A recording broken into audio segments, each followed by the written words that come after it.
Welcome back to Complete Health. We're in episode 3, and really, I'm so glad that you're able to join us. As before, I'm here with Dr. Gerrie Lindeque, and I'm Pastor John Bendixen, and we are just delighted that we can live life in a healthy body. We can have a soul that is satisfied and a spirit man that is fully alive to God. And because we are a 3-part being, we got to take care of every part. And so thank you, Dr. Gerrie, for joining me in these conversations. And I'm really thankful that as knowledge is increasing, our wisdom can improve in terms of how we eat and some of the decisions and the choices that we make in life. The scripture that we've been using is John chapter 10, verse 10, "The thief does not come except to steal and to kill and to destroy.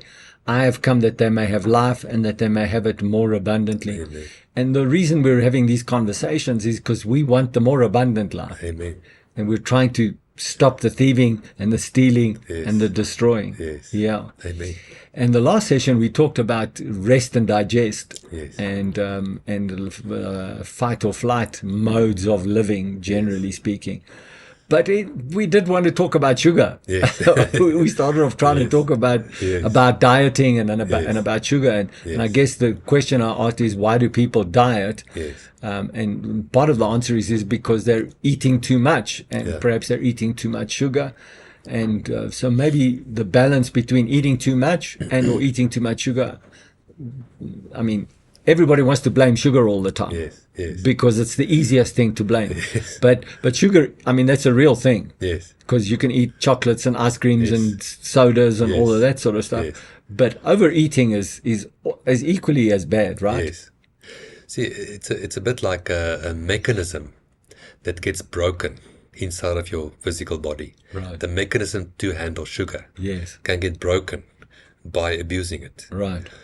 And people then react or respond well to eliminating all sugar, and they feel better when they eliminate all sugar because the broken mechanism is not used anymore. Yes. But sugar is not as evil as it's made out to be sometimes. Right. And I want to give my perspective on that. So basically, if we look at creation around us, we see that the dominant color in nature is green. Yes. Beautiful green color. You think about nature. Now, the green color is chlorophyll. Right. And chlorophyll is the molecule that makes sugar. So, in fact, the whole of nature is one huge sugar factory. And God did not make a mistake. Yes. So, the sugar is made from carbon dioxide that we exhale. The plants inhale this, and the chlorophyll catches sunlight, and it binds 6 carbon molecules together, and you've got a sugar. But in a plant, the sugar is not free or loose. The sugar is bound to minerals. First of all, the sugar will bind to phosphate, and the phosphate will make it mobile in the plant, and it will start picking up trace elements, and it can end up picking up more than 60 different trace elements bound to the sugar. So the guy that taught me a lot about agriculture and about the way this works is Dr. Gerrie Lindeque and Dr. Alexander Beddoe from California. And in fact, if you look at longevity, we look at the people that live the longest in the world, they have a diet that have whole foods, fruits and vegetables and seeds and nuts.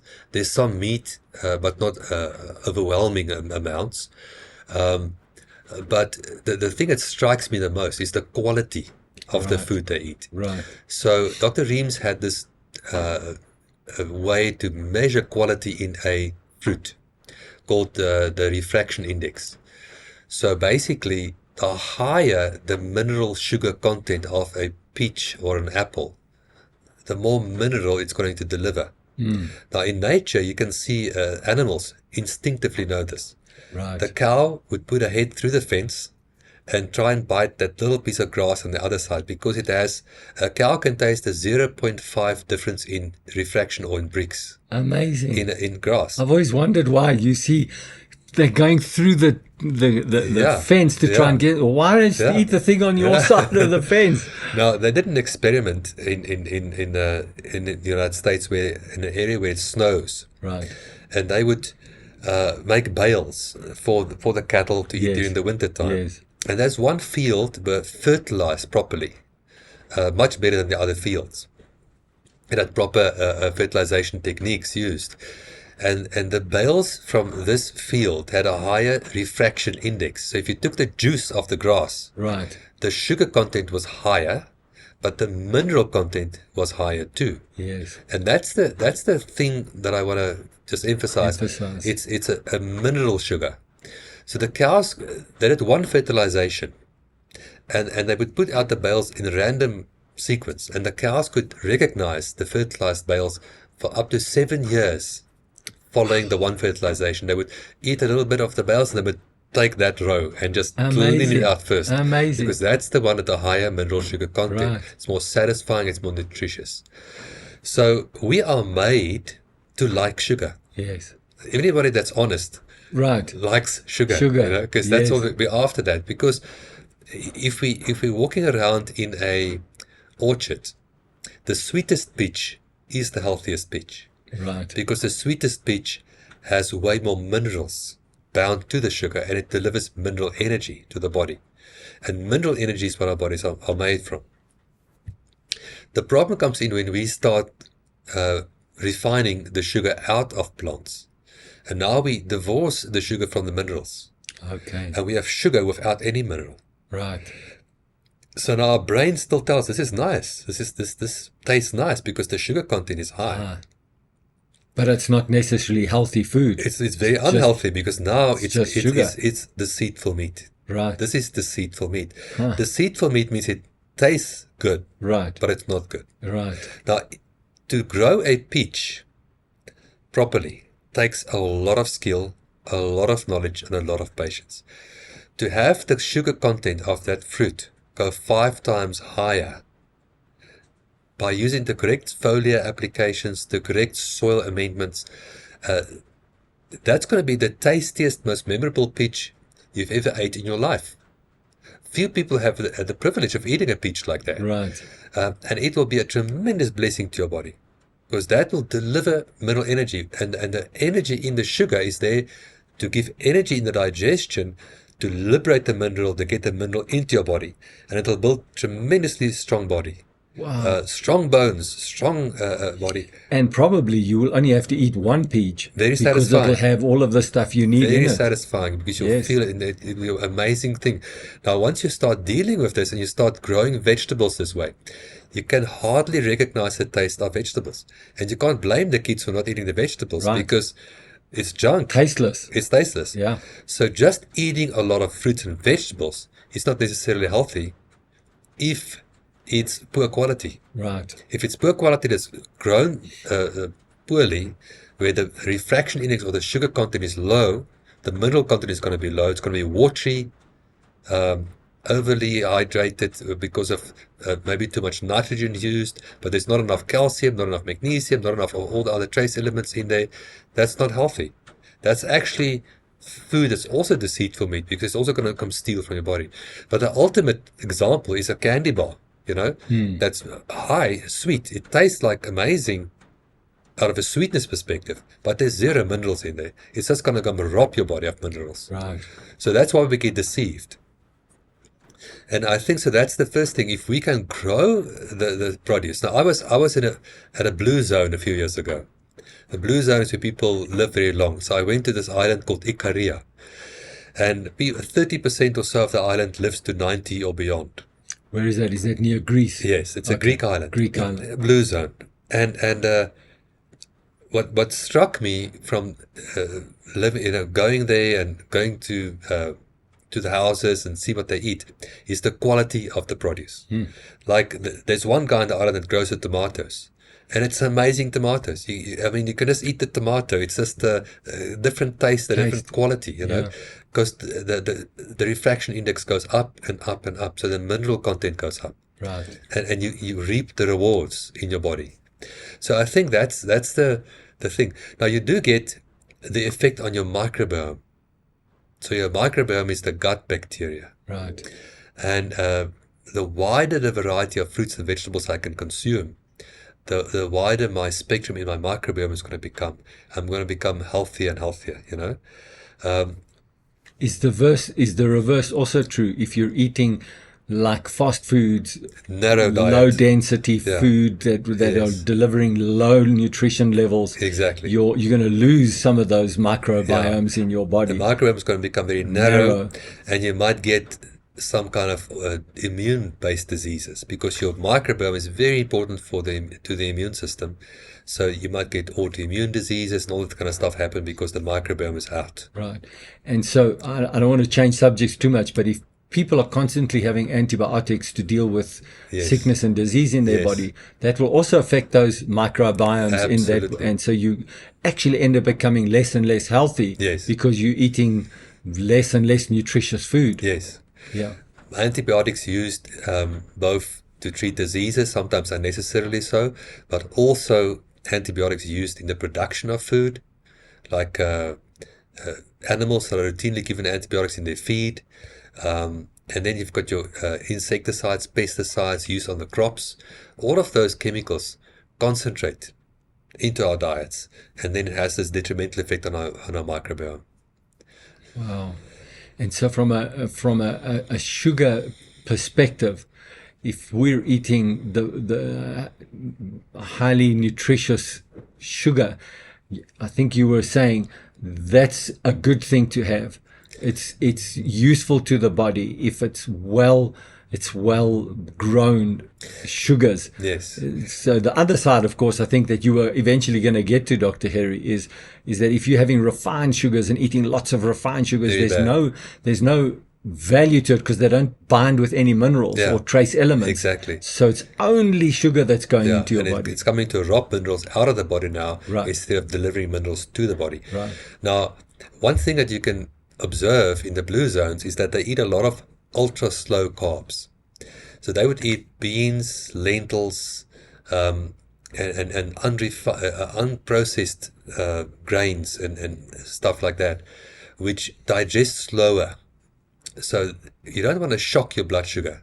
So when you eat pure sugar, or you eat too much refined carbohydrates, your blood sugar tends to shoot up, and it's like this jarring effect on the inside. If you eat a ultra slow carb, like lentils, for instance, your blood sugar is going to rise slowly, and it's going to maintain for longer and go down gently.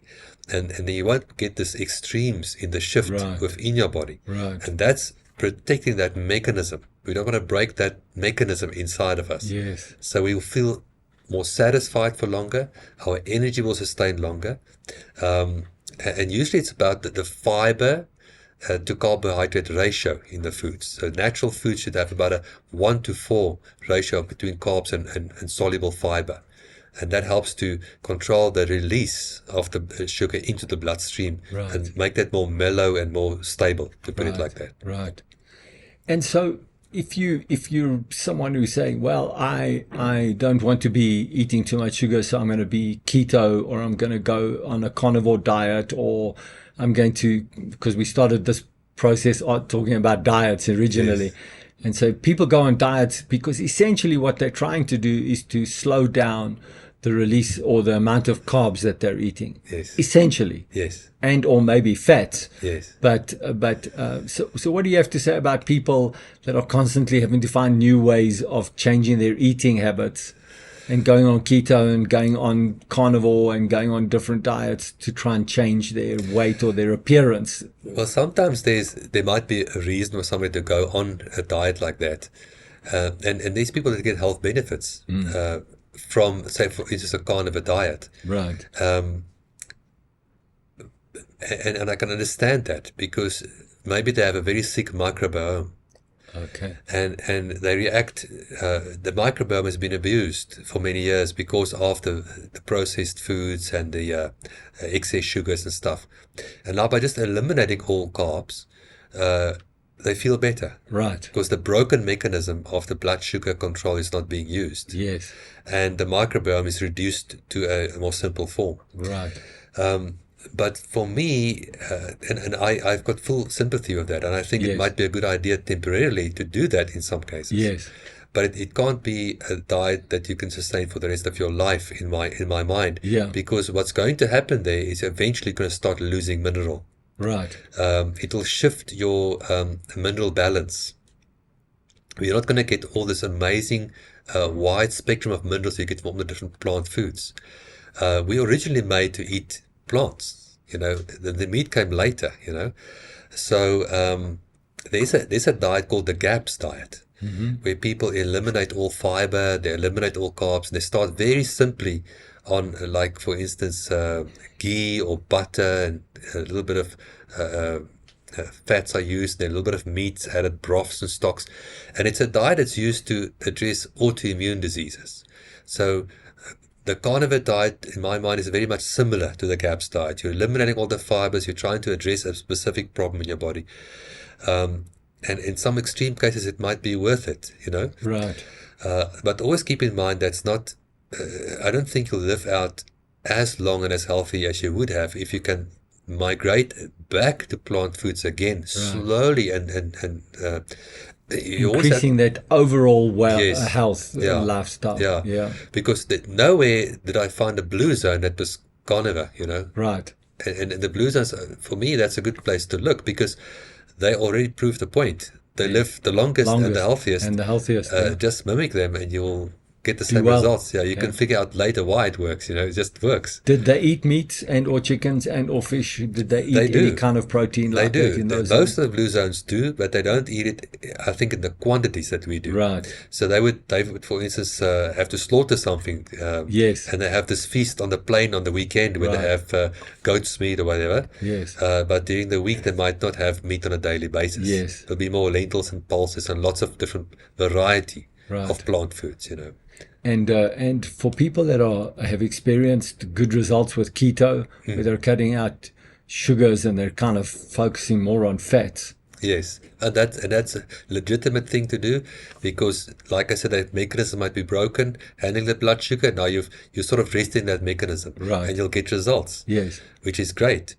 But if you look out of total health, out of a mineral balance point of view, you have to try and transition slowly back into a more plant-based diet again. Diet. So where your mineral balance and your microbiome will be at optimal levels. Right. And so, many times the transition has to be slow enough, Yes. because if you shock the system by, say for instance, you're carnivore, Right. and now you eat a whole plate of vegetables at one sitting, you're going to get a reaction. Right. Because your body's not used to Not that at used all. to that. Your microbiome is not used to that. Yeah. So you have to eat like a teaspoon of the lentils, and then To introduce it so that introduce your it. body can have the right Yeah. kind of enzymes and things to deal with to it. shift the microbiome gradually. Right. We see the same thing in animals. If I have a cow that's grazing green pasture, and I put her in the kraal and I give her like 10 kilos of corn, she's going to die. Right. Because the She can't microbiome handle can't it. handle it. Yeah. But if I give her a small amount of corn and I gradually increase the amount, I can get her eating 10 kilos of corn because I've changed the microbiome. Right. So that's not necessarily a positive change in the cow's Yes, life, yes. but that's just an example. Example, So the yeah. same is with us. Maybe you say, I can't handle pulses, I can't handle lentils. Just take a teaspoon a day and gradually increase it, and your microbiome will adjust, but you can eventually take it. So finally, in this session, if I can ask you, if someone's living a lifestyle that is really full of fast foods, Yes. fast foods doesn't necessarily mean unhealthy foods, because a lot of people can go and buy cooked chicken, and they can buy, nowadays there are some supermarkets and some places where you can buy cooked foods. Yes. And not necessarily the fast food chains, but they are takeaway foods of sorts. Yes. But what would your recommendation be for people that are kind of living a fast food lifestyle? What's the small steps that they can take to change that? Yeah, it's I think the word lifestyle is really what Right, it's about, good because question, it's a question of how do you start your day. Right. Hopefully you don't eat the fast foods for breakfast, because Right. that'll be It's a bad start. That's a bad start, and you might start with just a little bit of nice nutritious food for your own breakfast. But it has to be. It's all about knowledge, about Right. gaining knowledge about what's healthy. For me, that was the case. I mean, I grew up eating the same as everybody else, Right. and it was a process of learning stuff. Right. I mean, I remember when I felt the Lord told me to stop eating canned foods, because I was living out of cans. I was a student. Right. And I had a pantry full of cans. Everything was Yes. canned, and it's just convenient, Yes. So nothing is fresh. Just open a tin, Right. you eat that. And the Lord said, that's too much canned foods. Try and get some fresh. Yes. And I had to listen and Right. just go to the grocery store Right. and start shopping the perimetries, shopping the fast food section, and Yes. getting some of those foods into the house, Okay. So on the one hand, it might be a little bit of cutting back on the excesses of one thing and introducing a little bit of something good and nutritious on Yes, the other hand. yes. And it's actually perhaps not don't do radical stuff, Yeah. but just start to make marginal changes at first. Yes. And then improve that as you Yeah. go along. I think it depends on your personality, Right, to a large right. degree. Yeah, Some people, sure. I was one that needed radical changes. Yes, Usually, yes. I would cut myself off if I knew this thing is bad for me. I would just stop it, and then do whatever else needs to be done. But you have to work with yourself, Yes, and be patient yes. with yourself. Right. I mean, if you can just reduce your fast food intake from 3 times a day to once a day, you've done something.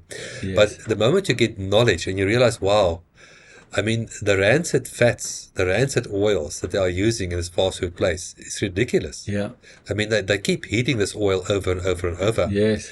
And it becomes like this black, brown, disgusting oil. I mean, you walk So through that's some the of these... stuff where you get hot chips, like yeah. I mean, you walk through the French food fries. court and you get the smell of something's rancid in the background. Your senses become aware of it. And you realize you're going to buy that and eat that, and you're going to build into your body. It's going to be very detrimental for your body. So that would be the first thing. Just get a revelation Right. that sugar and sweets is rubbish. Don't eat it. Rather eat fruit and vegetables. Right. It's simple. Simple. I mean, get a revelation of the bad oils. Right. So I would go if I go to a outlet where I'm going to buy something, say I'm in a mall, I'm going to see what's the best option I have. Right. So I'm definitely not going to do the fries. Right. That'll be probably the worst Thing. possible option in my mind. Yes. Because everything is in there that's both cancer forming and atherosclerosis that you can think of. So I'll probably go to one of the better places. I mean, there's some ethnical places that has better choices as well, that you can look at. But I would like to just think about the ingredients that's used in whatever I buy. Yes. And if you're going to make a choice and you're going to say fast food, instead of buying a hamburger and chips, decide maybe I can buy a chicken salad and put a tasty sauce on it or salad dressing on it and try and make those kinds of decisions. Maybe something that's grilled instead of something that's deep fried. That's already a huge difference. If you have fish, I'd rather have one that's grilled than deep fried. Right. So moving away from deep fried is a huge step already. Going to grilled. Anything that sucks oil up, you wanna avoid. If it's not extra virgin olive oil, you don't want the oil, And isn't it amazing that in the deep south of America, it's like everything in the deep south of America is deep fried. Yes. And it's amazing to me that people have lived as long as they have, with all of that food. Yes. But Dr. Gerrie, I mean, once again, we're done with this time of this session, and I'm grateful that we've got more time to talk about it and have more sessions. But for those of you who want to enjoy more of this content, please join us on Complete Health. And Dr. Gerrie and I will be talking more for the complete health of your body, soul, and spirit. Thank you for joining us.